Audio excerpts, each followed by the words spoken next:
Alors bonjour tout le monde et bienvenue à une toute nouvelle saison de votre bulletin de nouvelles de la Haute-Gaspésie. Mon nom est Dominique Fortier et j'ai à mes côtés, on ne sait pas pour combien de temps encore, M. Frédéric Deroy. Alors bonjour Frédéric. Hey, bonjour Dominique. Alors Frédéric, on aura l'occasion de revenir un petit peu plus tard au courant de l'émission sur les raisons de cette déclaration choc en début de Oui. bulletin. Ah, tu fais la gasse? Oui, tout à fait. Mais d'ici là, on a beaucoup de matière à se mettre sous la dent. Oui. Un été très, très mouvementé. D'habitude, les étés, c'est des festivals, des spectacles. Mais pas cette année. On a eu droit à beaucoup de choses, donc on va tenter le plus succinctement et le plus brièvement possible de passer à travers les grands événements de l'été 2007 en Haute-Gaspésie. Tout ça commence avec une bien mauvaise nouvelle. Il y a une semaine environ, l'ancien local de la Société d'histoire de la Haute-Gaspésie, Oui. le lycée des Monts, qui brûlait. On a des photos et une vidéo ici à l'écran, une photo prise par M. Dan Comeau de Saint-Anne-des-Monts.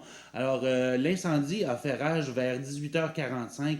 31 pompiers qui étaient présents pour venir à bout du brasier. Il aura fallu 4500 gallons d'eau et on soupçonne que l'incendie pourrait être d'origine criminelle. Beaucoup de dégâts à l'intérieur de la bâtisse, mais celle-ci tient toujours. Est-ce qu'on sait s'il restait beaucoup de matériel de la Société d'histoire à l'intérieur, livres, artefacts, etc.? L'essentiel avait déjà été OK. déménagé, puis on sait qu'il y avait aussi eu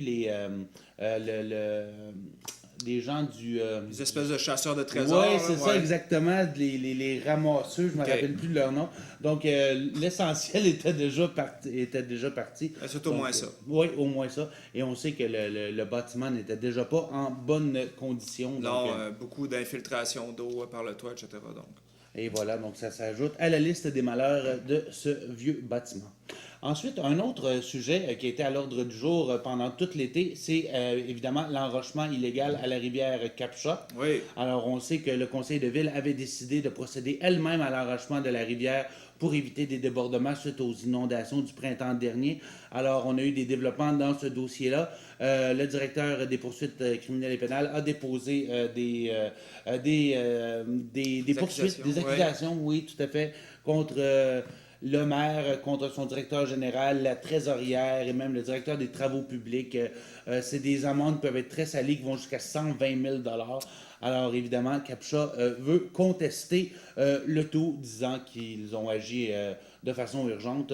Reste à savoir comment ça se conclura. Oui, un dossier qui divise beaucoup dans la population. J'ai eu des discussions pendant l'été, parfois, avec des gens que j'aurais cru qui auraient été contre l'enrochement qui a été fait.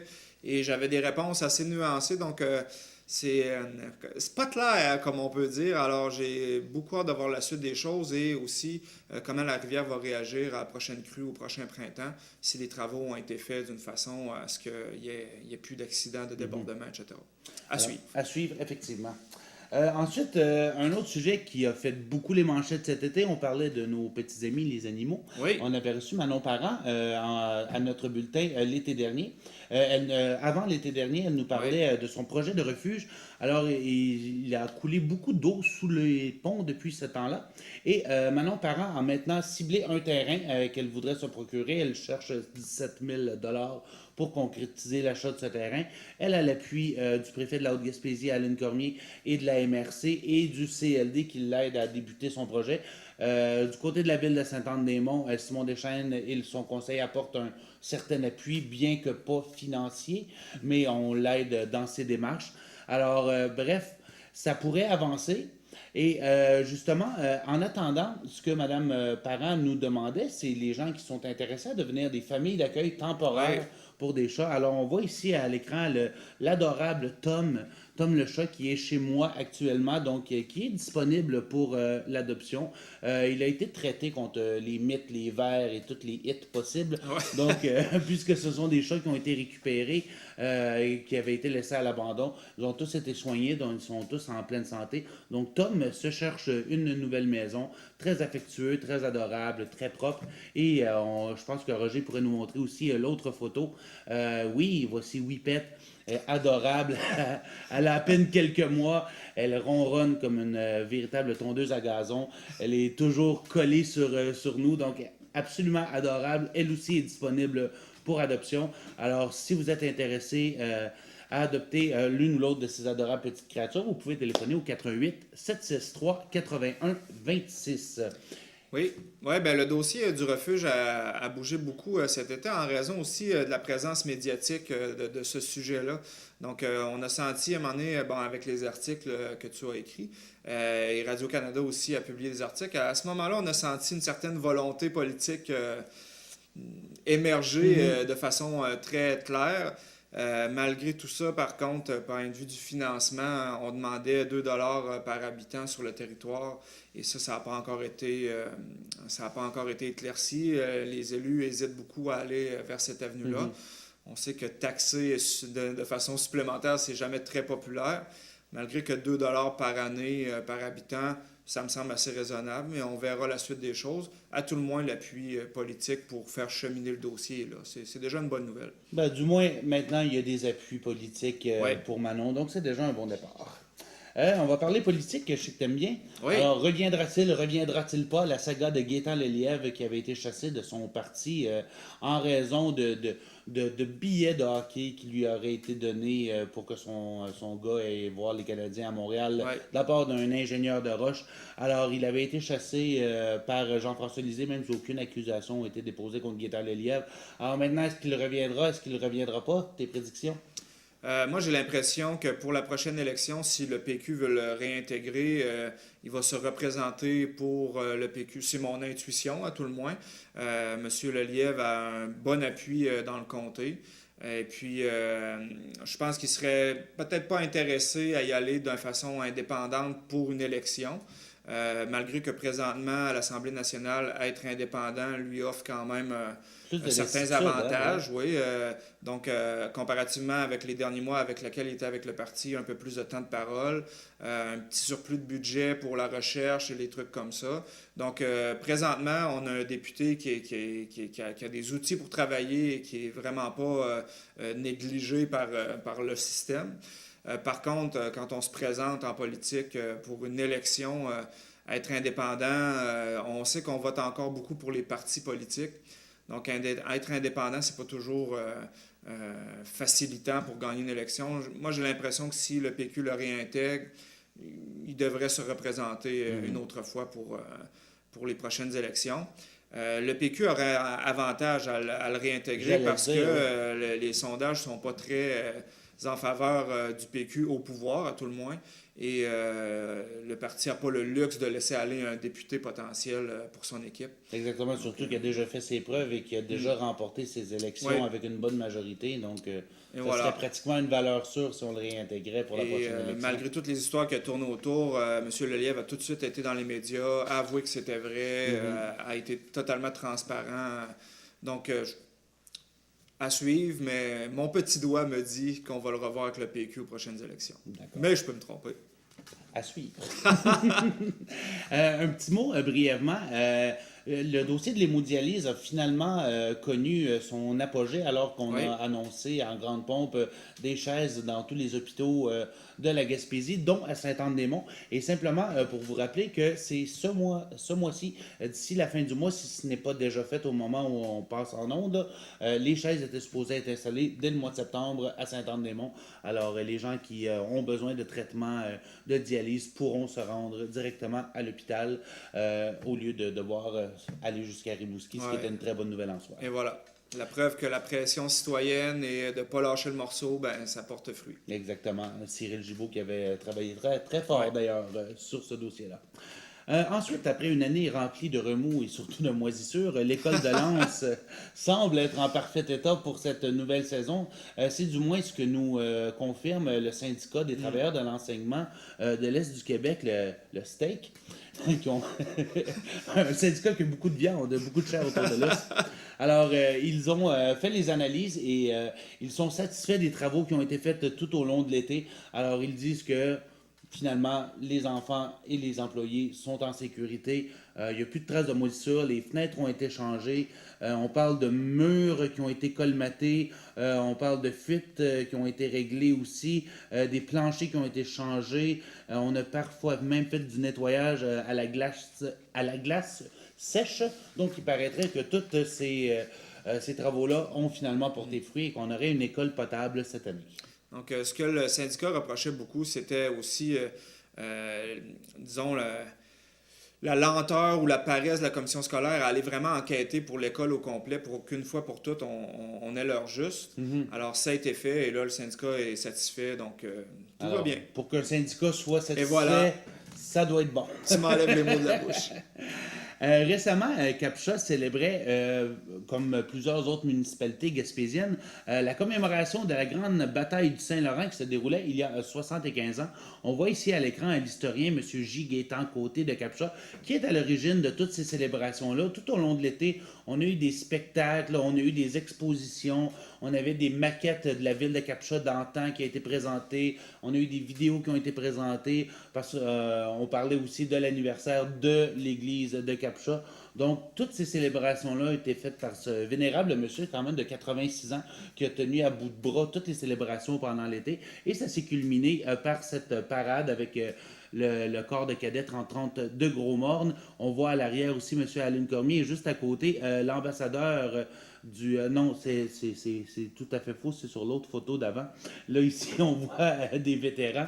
Mais sur l'autre photo, oui, ici, merci Roger, on voit Steve Côté ici, qui est un ambassadeur originaire de Captcha, du Canada en République dominicaine. Son mandat vient Oh, tout juste de prendre fin, mais il a été pendant plusieurs années ambassadeur. Donc, il nous a gracié de sa présence ici à excellent. Captcha. Et justement, ce fut le moment de présenter les 12 présentoirs, justement, qui seront en permanence à l'aide municipale pour commémorer cette guerre-là qui a fait 286 victimes à l'époque, dont 224 à Captcha. Et c'est aussi à cet endroit où il y a eu plusieurs soldats qui ont été récupérés, qui étaient couverts de mazout, ils ont été lavés par les gens de la place et ensuite ils ont pu reprendre leur chemin. Donc un gros pan de l'histoire de la Deuxième Guerre qui s'est passée ici. Oui, ça va faire du bien un peu à la région parce qu'on connaît très peu et très mal notre histoire ici et ça prouve un peu la générosité des gens de l'époque d'avoir recueilli et aidé ces personnes en détresse. Donc, Mhm. des belles histoires, malgré le drame autour de tout ça. Là, on doit connaître et être fier de notre histoire. Donc, c'est une belle réalisation, surtout que c'est là en permanence. Donc, on va Oui, pouvoir s'y référer quand on veut. tout à fait. Et une autre petite bonne nouvelle, suite à ces célébrations-là et aux présentoirs qui ont été présentés, j'ai jamais d'autres mots que celui-là. D'autres villes avoisinantes partout autour de la Gaspésie ont dit vouloir faire la même chose parce qu'il y a d'autres combats qui ont eu lieu aussi. Ouais, On peut penser à Saint-Yvon. Il y a eu d'autres endroits où des navires de guerre ont été. Donc, ça se pourrait qu'on voie des présentoirs un peu partout en Gaspésie. c'est une bonne chose. Si on allait un petit peu plus dans l'est de la MRC, Linda Laflamme, mairesse de Mont-Saint-Pierre. Alors, deux nouvelles concernant Mme Laflamme cet été. Premièrement, elle nous a annoncé en grande primeur qu'elle se représentait pour un autre mandat à la mairie de Mont-Saint-Pierre. Elle avait remporté sa première élection face à Karine Sergerie, qui avait perdu et quitté la région par la suite. Alors, Mme Laflamme se représente cette année. Et il y a également eu une petite controverse puisque Oui, la MRC de la Haute-Gaspésie avait déposé une pétition, non, pardon, avait oui, déposé sa candidature pour le prix Rita Prévost-Wetham qui récompense une femme en politique en oui. Gaspésie. Et un groupe de citoyennes de Mont-Saint-Pierre, Mont-Louis, avait déposé une pétition afin qu'on bloque sa candidature.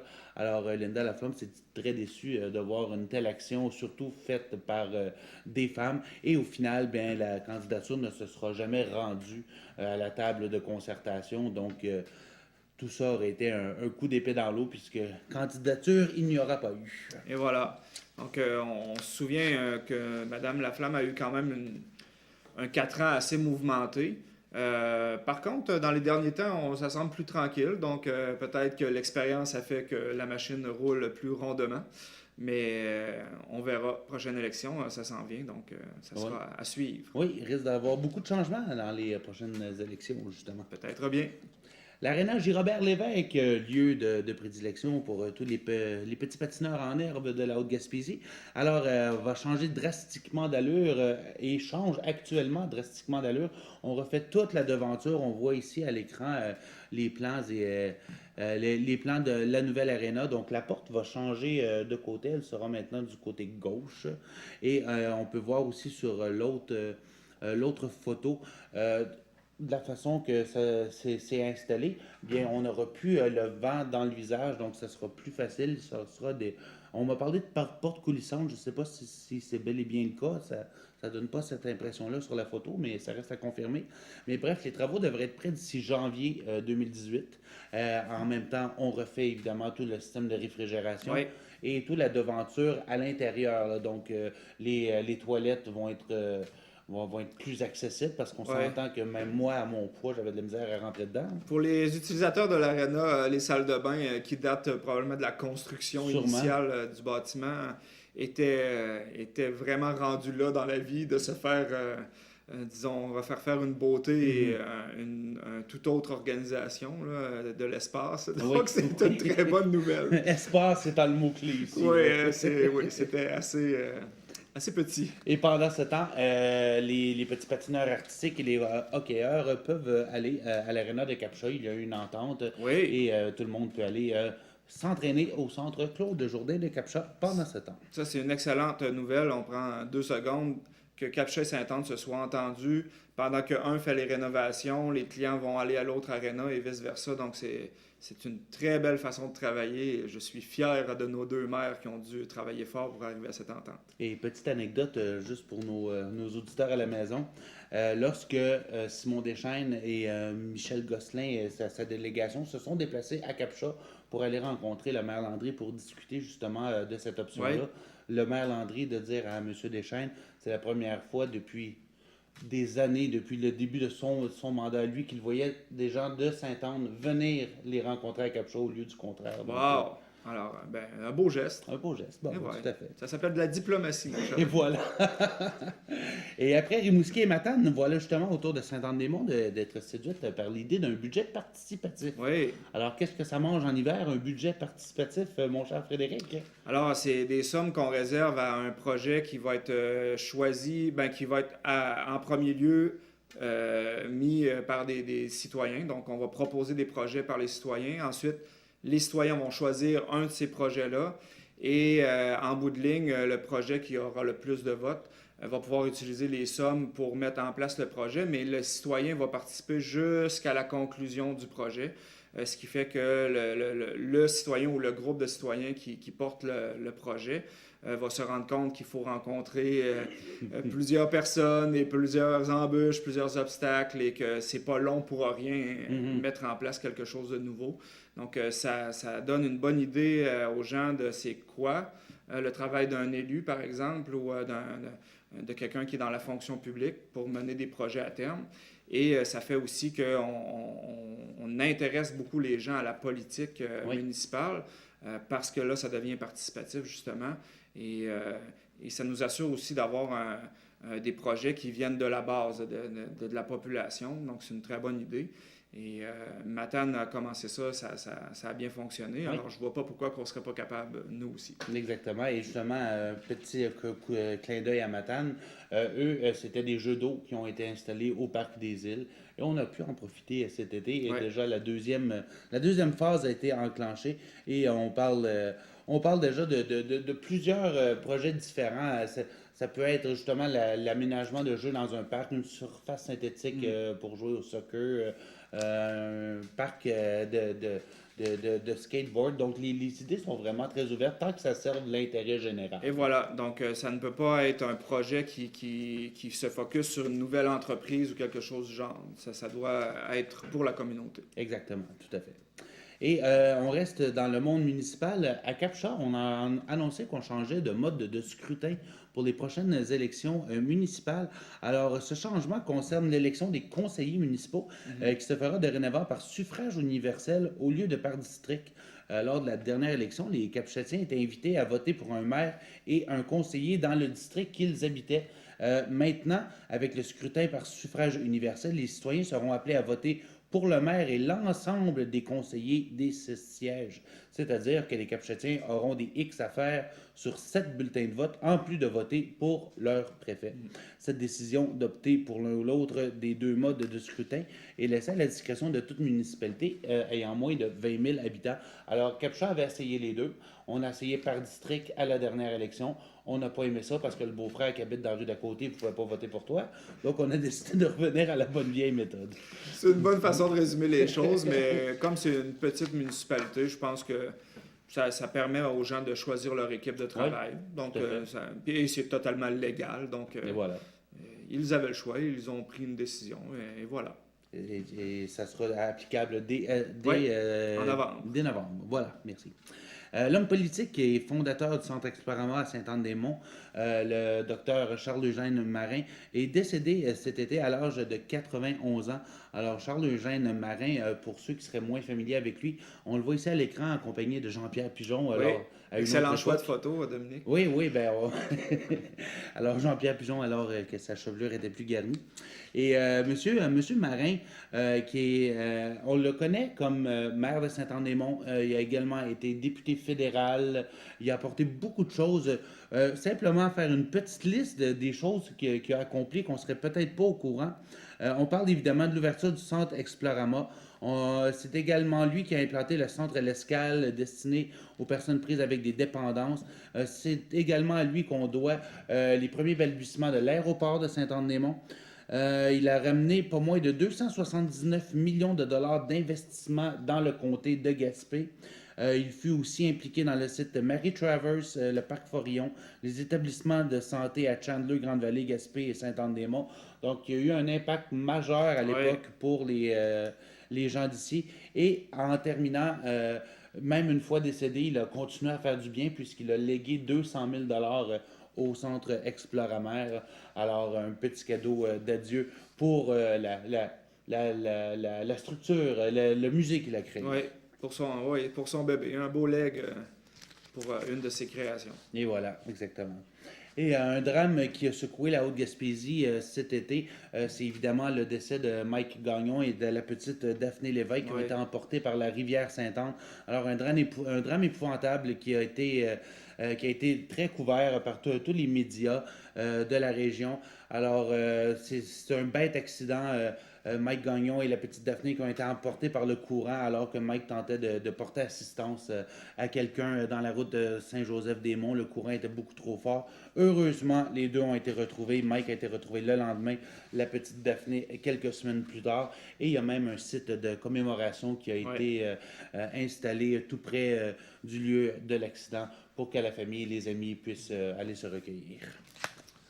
Par la suite, de Rivière-à-Claude et ensuite à Cap-16, puis à Sainte-Anne-des-Monts, on a maintenant des haltes nourricières. Ah oui! Oui, c'était les 3 lieux qui avaient été sélectionnés pour avoir des haltes nourricières. Et justement, celle qui a été installée à Sainte-Anne-des-Monts, on a signé un bail de 25 ans avec la municipalité, 15 ans, pardon. OK. Un bail de 15 ans pour cette halte-là. Alors, dans le fond, le principe est très simple. On va planter des légumes et la population en général, avec discernement, avec modération, est invitée à aller récolter elle-même les fruits de ces plantations. Donc, c'est une excellente idée et oui. ça dynamise le centre-ville en même temps. Donc, c'est une très belle idée. Exactement. Et c'est un projet des Anges Jardins. L'entreprise Orbit, alors très peu de nouvelles d'Orbit ces temps-ci. Les dernières nouvelles que nous avons eues remontent à cet été alors qu'ils ont eu un nouveau délai, c'est-à-dire jusqu'au 31 octobre 2017 pour s'arranger avec leurs créanciers. C'était le 3e délai accordé par la Cour, ce qui n'est pas anormal, ce qui n'est pas inhabituel selon les experts économiques que j'ai consulté. Alors, c'est une pratique courante dans le monde des affaires, sauf que la différence, c'est que cette fois-ci, Orbit obtient également la permission du tribunal d'obtenir un financement de 6,8 milliards que l'entreprise pourra utiliser pour son fonds de roulement au lieu d'allouer la somme à ses créanciers. Donc, en échange, Orbit devra débourser des intérêts de 9,25% à son prêteur à chaque mois. Donc, elle n'est quand même pas sortie du bois. Non, mais j'aime mieux que l'entreprise demande des délais pour essayer de trouver une solution qu'elle ait baissé les bras à la première fois et laisser aller tous les entrepreneurs du coin à qui Orbit doit de l'argent. Donc, au moins, on sent qu'on est en mode solution. Et il y avait des discussions aussi avec leurs fournisseurs qui avaient donné, ben pas donné, qui avaient vendu le calcinateur qui ne fonctionnait pas suffisamment pour la production industrielle. Donc, tout ça, on a bien hâte à l'Halloween pour savoir si tout ça va reprendre en fonction. J'espère, parce que c'est un gros morceau pour Captcha Ouais, aussi. On a beaucoup d'espoir sur Orbit pour faire travailler les gens et des emplois de qualité en plus. effectivement. Donc, on verra. D'accord. Nous verrons. D'accord. On verra certain.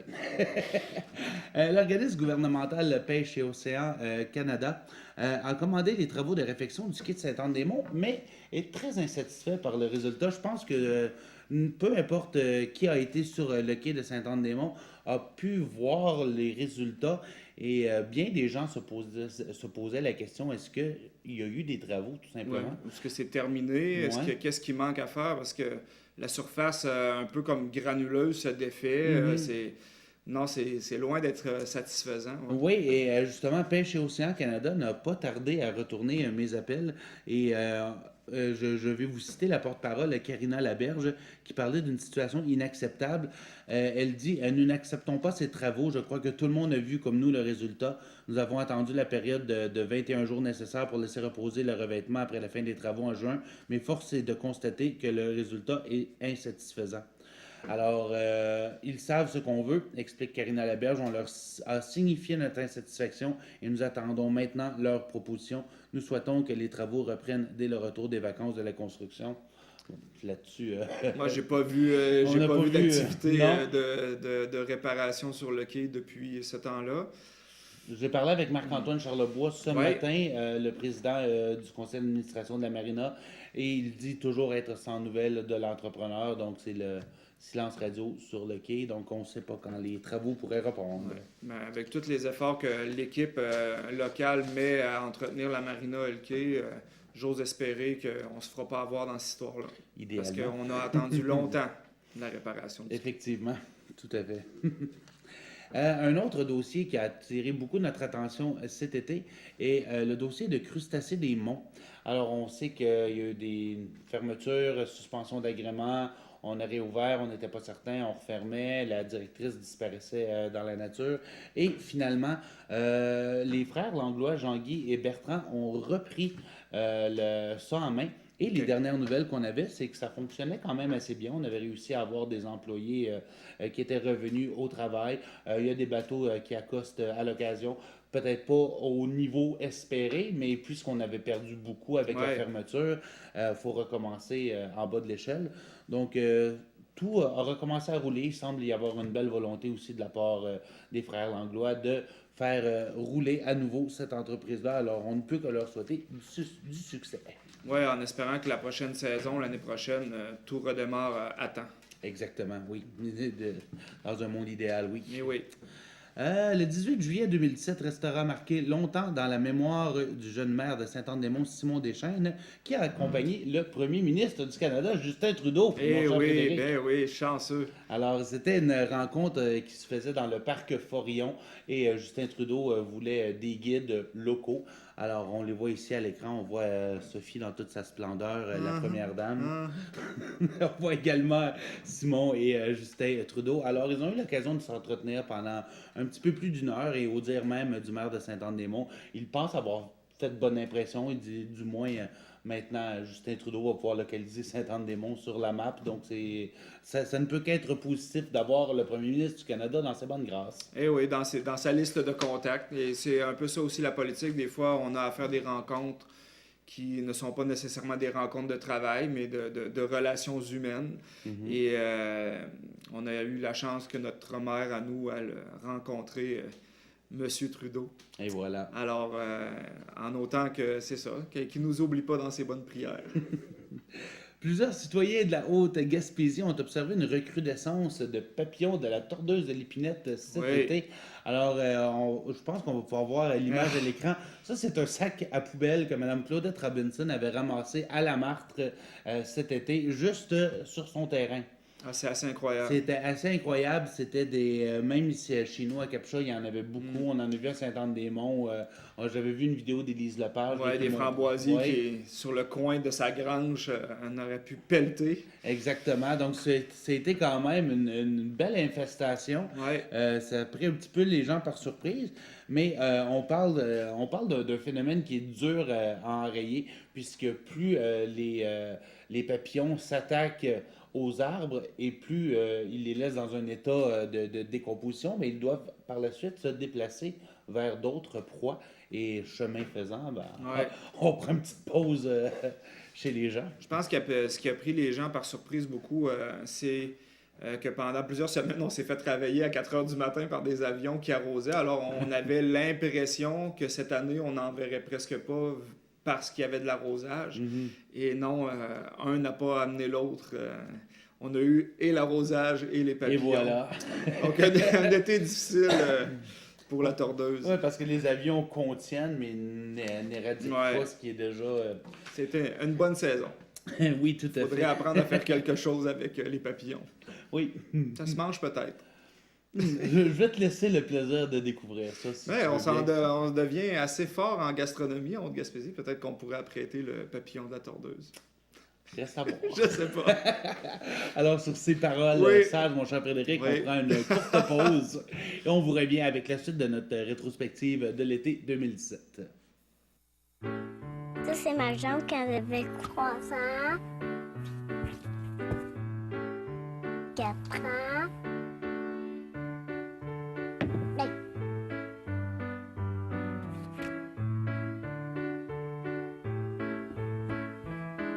1, 2, 3, 4, 5. J'ai 5 ans et j'ai 5 jambes. C'est ma jambe de ski. Alors, nous sommes de retour à Nouvelle Haute-Gaspésie. Alors, Frédéric, Oui. on poursuit notre rétrospective de l'année 2017. De l'été, oui. Oui, de l'été 2017, il s'est passé quand même beaucoup de choses. Ouais, comme ben, on on se peut rend voir. compte qu'on a eu un gros été. Un gros été, oui. Et au niveau culturel, ça a été très chargé aussi. Le 29 juillet dernier, où étais-tu? Oh, une trop bonne question pour ma mémoire, va devenir. Alors, c'était le retour d'un grand spectacle à Capcha. C'était la soirée 100% Capcha avec Mylène Vallée, Benoît Côté. On avait aussi Daniel Boucher qui était là, Ah, il y a un Pascal nom que tu te Picard, retiens de nous dire, hein? Patrice Michaud, l'enfant chéri de Capcha. Et comme on peut voir à l'écran, nul autre que Kathleen qui Oui. effectuait un grand retour sur scène. À ton plus grand plaisir, Dominique. À mon plus grand plaisir. Je sais que tu as un dois le- attachement des années 90, 80-90. Et... Très assumé, oui. Oui. Et, Oh oui, puis c'est correct, je te juge pas. Et justement, Kathleen n'avait pas remis les pieds sur une scène depuis fort longtemps, et encore moins à Capcha. Et ça faisait fort longtemps qu'il n'y avait pas eu de spectacle d'envergure à Capcha. Alors, on a eu droit à 1083 personnes qui Wow. étaient au centre Claude Jourdain pour ce spectacle-là, qui était quand même à grand déploiement. La soirée au complet, on a eu droit à plus de 3 heures de spectacle. Patrice Michaud qui a été très généreux. Le spectacle se voulait un enchaînement de vedettes qui venaient faire une chanson, une avec Patrice qui l'accompagnait, puis un de ses grands succès. Donc Pascal Picard, Daniel Boucher qui a chanté La Désise, évidemment, Kathleen qui a chanté Ça va bien. Et en première partie, là, on avait les talents locaux, Benoît Côté et Mylène Vallée, qui ont pris la première partie du spectacle. Donc c'était agréable de voir à quel point on ressentait la joie des Capchatiens d'un spectacle à la belle époque, là, Ouais. qu'il y en avait beaucoup. Et c'était un test pour Loisirs Capcha qui disait si ça fonctionne, on pourra penser à revenir plus tard avec un autre grand spectacle de même. Et je pense que les gens ont bien répondu. Et ça permet de se rendre compte aussi de la qualité de nos artistes dans la région. On produit du gros stock. Oui, effectivement. Puis tu rouvres la porte justement à mon prochain sujet. On apprenait pas plus tard qu'hier Oui. qu'il y aura 3 hauts Gaspésiens en nomination à la disque. Alors, j'ai fait mes recherches. En nomination, c'est critiqué, mais c'est accepté parce que c'est de plus en plus utilisé. OK. Mais on C'est un anglicisme ou... Oui, ça vient OK. d'un anglicisme to nominate, mais on devrait dire en lice, LICE. Ah, Alors, mais nominé accepté, mais à la limite. Là. Tu joues dans les zones grises. On joue dans les zones grises, mais bon, j'ai vérifié, la presse joue aussi C'est dans légal. les zones grises, donc on va le laisser passer. Mais tout ça pour dire que oui, 3 artistes au Gaspésien. Oui. Alors, Patrice Michaud, évidemment, de Capcha, Claude Pelgag, Chloé Pelletier-Gagnon de Saint-Anne-des-Monts, et Simon Leblanc. On a tendance à l'oublier, mais c'est un humoriste qui vient d'ici. Oui. De la relève, il commence à avoir quand même un peu... il roule sa bosse depuis quelques temps, mais oui, on l'entend de plus en plus. Oui, ben son dernier spectacle tout court, qui était un chef-d'œuvre, j'ai été voir ce spectacle-là, il fallu que j'aille jusqu'à Amkoui parce qu'il n'y avait plus de billets nulle part. Et ça vaut la peine. C'est un spectacle minimaliste, il n'y a aucun artifice sur scène, il est seul sur scène, livre son matériel. Aucun texte écrit, d'ailleurs, c'est tout dans sa mémoire. C'est ce qu'il disait en entrevue la semaine dernière à Penelope McQuaid. Et c'est magique. On vit une soirée avec un chum qui te raconte ses malheurs et ses anecdotes. Et c'est de toute beauté. Donc, beaucoup d'avenir pour Simon Leblanc, qui prépare d'ailleurs un deuxième spectacle, Malade, qui va sûrement venir présenter ici. Alors, si on revenait à nos autres artistes, Patrice Michaud, premièrement, il est en liste dans 5 catégories, à commencer par l'album de l'année, pour son album Almana. Et, dans cette catégorie-là, il est en compétition avec Daniel Bélanger, Vincent Vallière, Alex Nevsky et Peter. Et deuxième catégorie prestigieuse, il pourrait remporter rien de moins que le titre d'interprète masculin de l'année. Et son penchant féminin, Claude Pelgag, pourrait gagner interprète féminine de l'année. Donc, on pourrait être très gâtés. Le roi et la reine. Effectivement. Et comme le plaisir croît avec l'usage, pourquoi pas une 3e statuette à portée de main pour Patrice Michaud avec la chanson de l'année pour la chanson Kamikaze. Wow, ben, ça fait fort cette année. Oui, et du côté de Simon Leblanc, c'est pour évidemment le spectacle de l'humour de l'année. Et Frédéric, on est rendu à la fin de nos nouvelles régulières. Wow! Et je pense qu'on a quelque chose à annoncer à nos téléspectateurs aujourd'hui. Oui. Ça se pourrait que ça soit ta dernière émission ici oui, aujourd'hui. Dominique, peut-être. Et je vais te laisser le bonheur de dire aux gens pour quelles raisons tu quitterais ce fabuleux plateau. Alors, après des années d'implication communautaire et dans mon milieu et tout, en étant à temps plein pour un emploi, mais en n'étant pas capable de me passer des implications et tout, je me disais que ça serait peut-être plus simple de travailler pour ma communauté. Alors, je vais me présenter comme préfet cette année aux élections municipales. Alors, voilà pourquoi je ne pourrai plus faire d'émission, parce que le temps de la campagne électorale et tout, je veux être fair play, comme on dit en latin, et de ne pas avoir accès à des micros ou à des émissions de plus que mes adversaires. Donc, je vais me retirer aussi de la radio. Demain, je fais ma dernière émission pour être correct. Donc, si vous me revoyez ici, c'est parce que je serai invité. Exactement, tout à fait. Et je pense que le devoir de neutralité va dans les deux sens.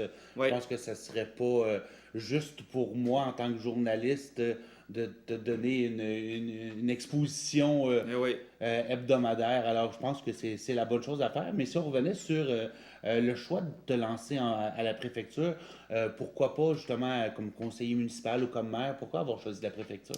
Ben, moi, j'aime bien le côté... la préfecture, c'est la MRC au complet. Et le rôle de préfet, c'est un rôle qui est très politique. Donc, oui, il y a des décisions de gestion à prendre, mais c'est un rôle qui est beaucoup politique. Et moi, d'exceller dans la gestion, ça serait un mensonge. Je suis plus dans les idées ou dans la défense d'intérêts de la région et tout. Donc, je me sens plus à l'aise avec le rôle de préfet, qui est pour un beau travail d'équipe, soutenir les élus des autres municipalités, essayer de pousser les projets, de faire venir aussi des investissements dans le coin. Donc là-dessus, je pense que je connais beaucoup mon milieu et j'ai beaucoup... J'ai un intérêt profond à ce que ma région fonctionne. Je suis revenu ici pour m'impliquer, pour que ça fonctionne. Et c'est un rôle que j'aime beaucoup. J'avais essayé par 2 fois député, mais j'avais choisi Option nationale. Oui. Donc, bon, je savais que les chances étaient plutôt minces, mais j'aimais Option nationale parce que c'était indépendantiste, ça, tout le monde le sait, je m'en suis jamais caché, mais c'était aussi un parti qui prônait la décentralisation vers les régions. Donc, que les régions se prennent en main ait les outils nécessaires. Donc, dans ce sens-là, de défendre ma région, ça a toujours été très important. Et donc, c'est pour ça que le rôle de préfet m'intéresse beaucoup. Alors, je vais pouvoir donner l'occasion de Allen à se défendre de ses couleurs. La dernière fois, elle était entrée par acclamation. Donc, on a la chance dans la MRC ici d'avoir un préfet élu et on serait fou de s'en passer. Donc, je vais pouvoir être là et il y a déjà une date pour un débat le 18 octobre, si je ne me trompe pas. Donc, les gens vont pouvoir venir assister à ça. Et par les médias, je vais travailler beaucoup par Facebook. Je vais essayer d'aller un peu sur le terrain, mais comme j'ai un emploi à temps plein, ben, ça va être par mon temps personnel. Et je vais essayer quand même de me promener un peu et d'aller voir ce que les gens pensent et puis de discuter aussi de mes idées. Ça va être une bonne occasion de tester un peu ce que je pense de la région. Et on verra, mais c'est un nouveau défi. Et justement, tu parlais d'avoir un emploi à temps plein, de devoir faire une campagne en parallèle. Est-ce que tu penses être capable d'arriver à la ligne d'arrivée puis en ayant accompli ce que tu veux accomplir à l'intérieur d'une campagne? C'est sûr que ceux qui sont abonnés à Facebook auront peut-être plus accès à ce que je vais proposer. Je vais devoir utiliser beaucoup les médias sociaux et ce qu'il y a de gratuit parce que je ne ramasserai pas d'argent pour faire campagne. Si des gens veulent donner de l'argent, ils en donneront aux organismes du coin. Là. Mais donc, ça va être du gratuit et du temps libre. Donc, mais c'est sûr que physiquement, je vais faire tout mon possible pour aller faire un tour dans tous les villages ou le plus possible. Mais ça va être une petite campagne, mais le fait que les gens me connaissent déjà par mes implications, ben, ça me donne quand même une bonne base. Là. Je ne pars pas de zéro. Je me suis impliqué beaucoup bénévolement depuis que je suis revenu en 2006. Donc, différents groupes de personnes, différents secteurs m'ont vu passer un jour ou l'autre pour donner un coup de main.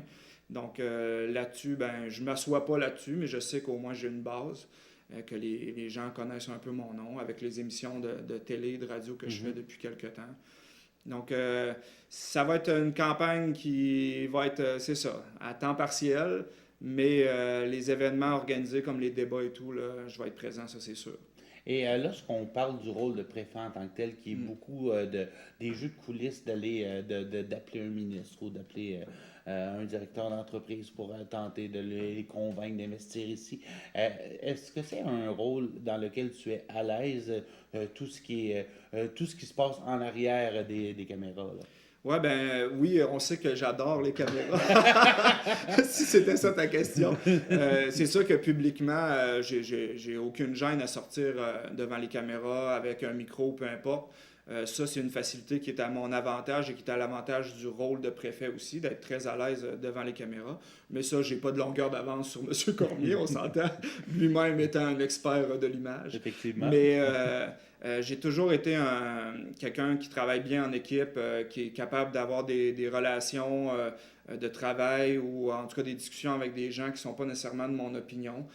Les dernières campagnes électorales au provincial, je me le suis prouvé parce que j'avais une bonne entente et de bonnes discussions franches, mais amicales avec des gens, des libéraux, conservateurs, etc.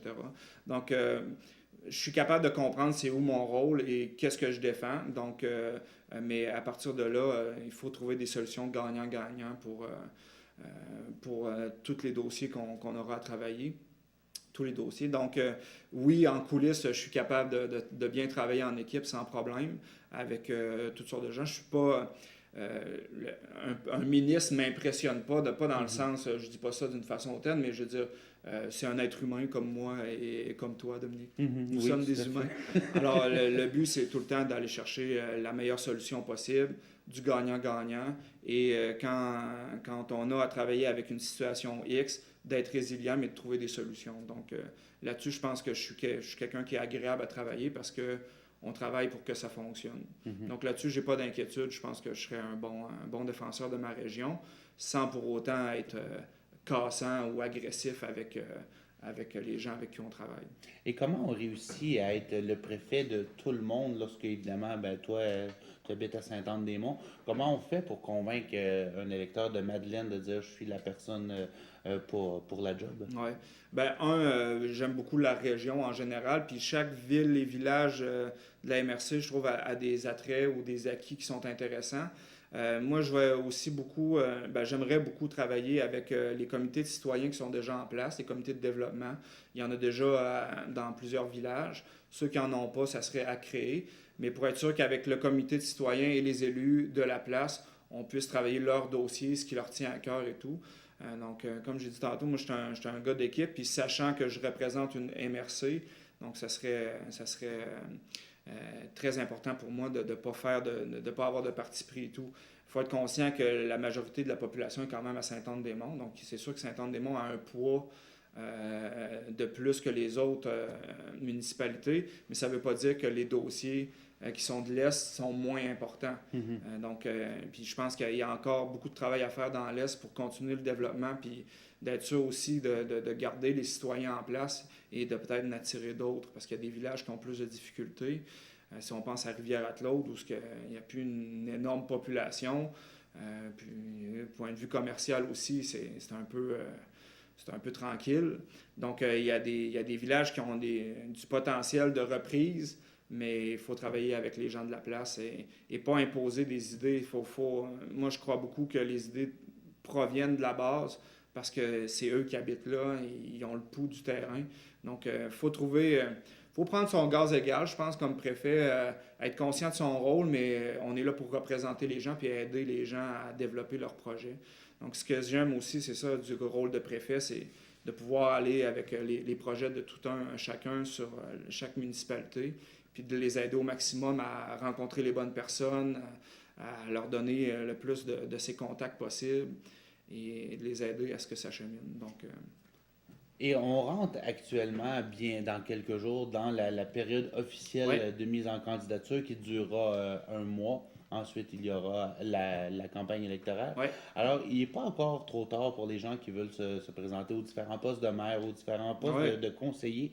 Et justement, toi, pour avoir vécu la démocratie de près, avec deux élections, même pour un parti que tu vas l'avouer était marginal. Ouais. Mais, Très marginal, oui, mais bon. mais Oui. quel message on pourrait envoyer justement aux gens pour les inciter à s'impliquer en politique, même si c'est pas payant, même si on a beaucoup de pression publique. Alors pourquoi les gens voudraient subir ce qui vient de Ouais. négatif avec une implication en Ben, politique, là? C'est sûr que, il faut aimer ça. Moi, j'adore la politique puis le développement régional, donc je suis prêt un peu à aller avoir les côtés un peu plus négatifs de l'emploi, mais chaque emploi a son positif et son négatif. Je veux dire, il n'y a pas de job parfait. Il faut y aller avec ses goûts et ses intérêts.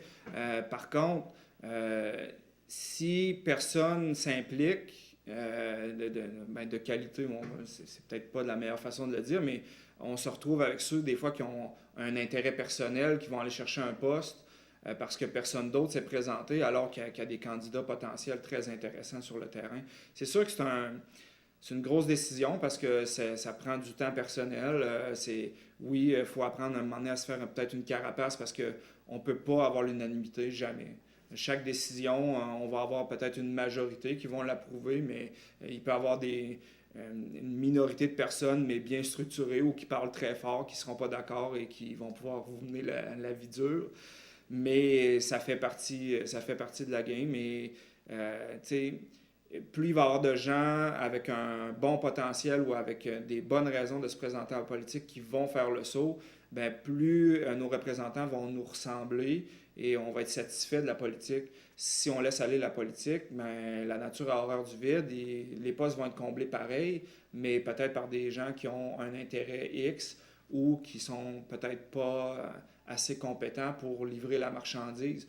Pas par manque de volonté, mais des fois, on n'a pas tous les mêmes outils dans la vie. Puis c'est pour ça qu'il faut essayer de s'assurer d'avoir les meilleures personnes en place.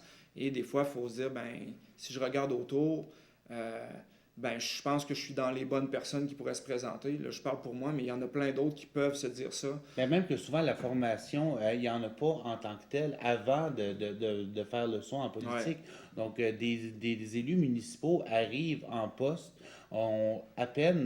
savent à peine comment fonctionne la machine Ah ouais. et doivent faire un budget le mois suivant. Donc, c'est... Ça, ça a déjà été dénoncé aussi au municipal, comme quoi on demande un budget tout de suite après une élection. Tu sais, c'est un peu un non-sens, surtout si on prend l'hypothèse que toute l'équipe est remplacée, ce qui se peut.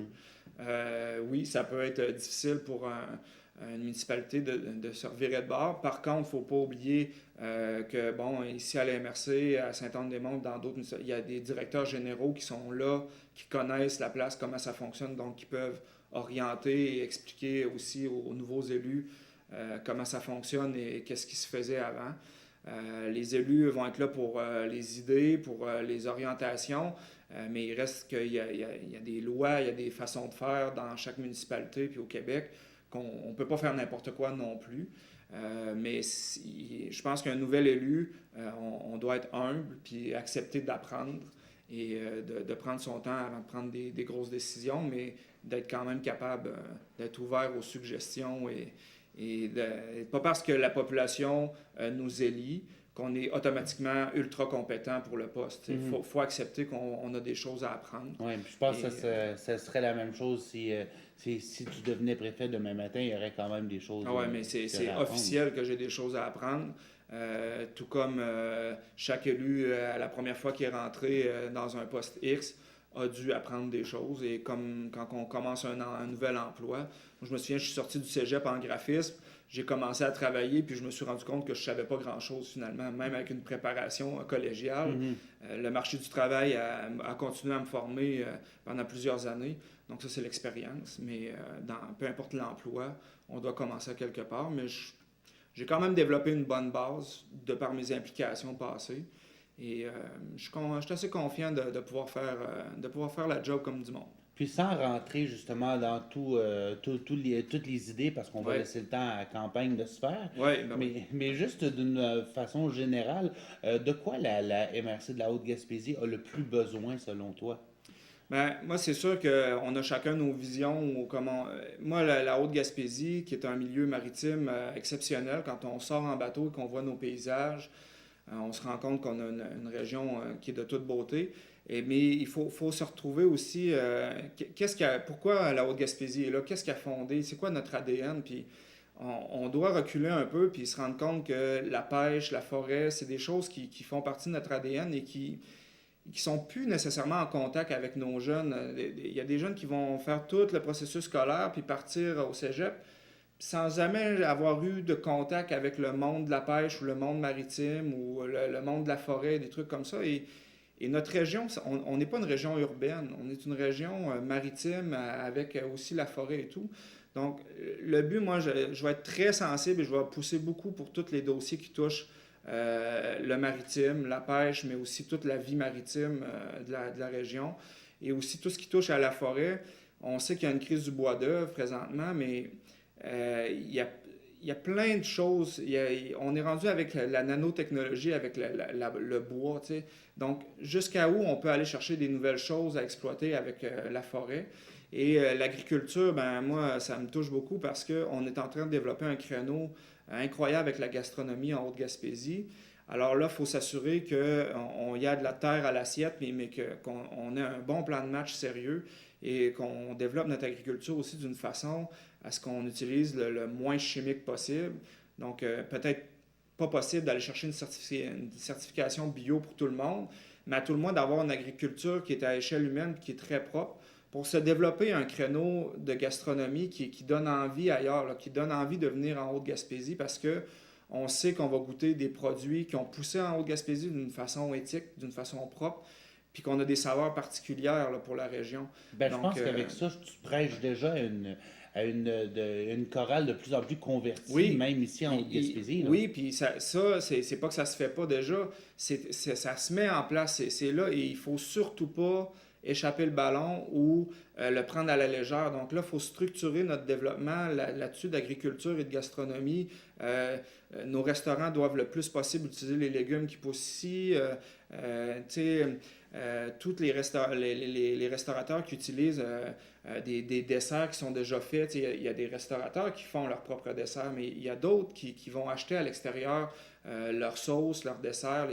Est-ce qu'il n'y a pas moyen d'avoir une entreprise en Haute-Gaspésie ou déjà des entreprises existantes qui fournissent les sauces qui sont faites ici en Haute-Gaspésie avec une saveur, développer une recette? Tu sais, on a des chefs, on a tout ce qu'il faut. Il faut mettre ça en lien, puis il faut vraiment là, continuer très sérieusement à développer ce créneau-là parce qu'on tient quelque chose, mais il ne faut pas l'échapper. Donc là, moi, c'est quelque chose là, qui me tient beaucoup à cœur. Donc, on retourne dans la base, tu sais, la pêche, mais avec tout ce qui est fourchette bleue, L'alimentation, d'être sûr de bien l'enligner, puis d'être innovateur, mais on retourne dans nos vieux secteurs d'activité, mais avec une nouvelle façon de faire. Moi, c'est beaucoup là-dessus que je veux aller. Mais j'ai un gros fait pour toute la partie maritime. On n'a pas d'école de voile en Haute-Gaspésie, on n'a pas de club de plongée. Il y a des épaves beaucoup sur le territoire. On a une société d'histoire, on a une marina, on a beaucoup d'ingrédients que je pense qu'il faut juste mettre en lien puis brasser un peu, puis il peut sortir des choses incroyables de ça. Notre club de plongée peut être en lien avec le club de plongée de Percé. On peut créer des circuits. Il n'y a pas encore grand-chose de fait au niveau du vélo de montagne en Haute-Gaspésie. Alors que là, tu vois, du côté de Mont-Saint-Joseph, à Carleton, on va inaugurer des pistes de vélo de montagne. La tendance est là. Il y en a au Chic-Chac dans le coin de Murdochville. Donc, si on est sérieux dans notre démarche de vouloir garder nos jeunes familles ou de vouloir attirer des jeunes familles, ben les jeunes, ça leur prend des activités et ça nous prend ce genre d'infrastructure-là. On est en pleine nature, alors on doit miser sur des activités pour les jeunes, mais qui collent à notre nature. Mais la question se pose, est-ce qu'on a le bassin, justement, nécessaire pour faire vivre des entreprises comme ça? La poule ou l'œuf, tu sais, c'est si on attend d'avoir le bassin de cyclistes de montagne pour faire quelque chose, ben on n'attire personne. Donc, si on est vraiment... On se dit, la démographie, c'est un enjeu sérieux, il faut faire quelque chose. Alors, il faut faire quelque chose. Donc, oui, il y a déjà des choses en démarche pour quelques modules de skatepark à Sainte-Anne-des-Monts. Tant mieux, c'est une bonne base. On a un champion de skate dans l'Est. Est-ce que Mont-Louis aussi pourrait avoir quelques modules? Est-ce que la ville de Sainte-Anne-des-Monts et Mont-Louis pourraient se parler pour acheter en même temps, diminuer les coûts? Donc, il faut vraiment avoir une stratégie sur plusieurs choses. C'est ce rôle-là de facilitateur. Mais oui, c'est un chef d'orchestre. Donc, le préfet a une vue d'ensemble, mais moi, je pense que c'est là ma force. Elle n'est pas dans les détails, elle est dans la vue d'ensemble, d'essayer de coordonner ces choses-là, de mettre les gens en contact, de dire, regarde, telle municipalité veut développer ça, et toi aussi, ça serait une bonne idée. Donc, quand on a vu dans les derniers mois que, je pense que c'est Saint-Anne-des-Capchas qui achetait le sel de déglaçage ensemble. Voilà. Donc, est-ce qu'à plus grande échelle, on peut regarder aussi pour d'autres choses? Le service des incendies a fait beaucoup d'efforts dans ce sens-là. Donc, oui, il y a des belles choses qui ont été faites, mais je pense que moi, je peux prendre la balle au bon et continuer ça sans problème. Frédéric Deroy, c'était un plaisir de co-animer avec toi. Ah, Dominique, ça me fait un petit pincement parce que j'aime beaucoup le bulletin de nouvelles. Alors, bon, tout dépendant du résultat des élections, c'est sûr qu'après novembre... si je n'ai pas l'emploi, ben, je reviens avec plaisir. Il y aura toujours une place de disponible. Merci beaucoup. Alors, Frédéric, je vais te souhaiter bonne chance. Merci. Alors, on aura la chance de croiser le fer le 18 octobre à la Maison de la Culture. Notre ami Roger sera sur place d'ailleurs et le débat sera diffusé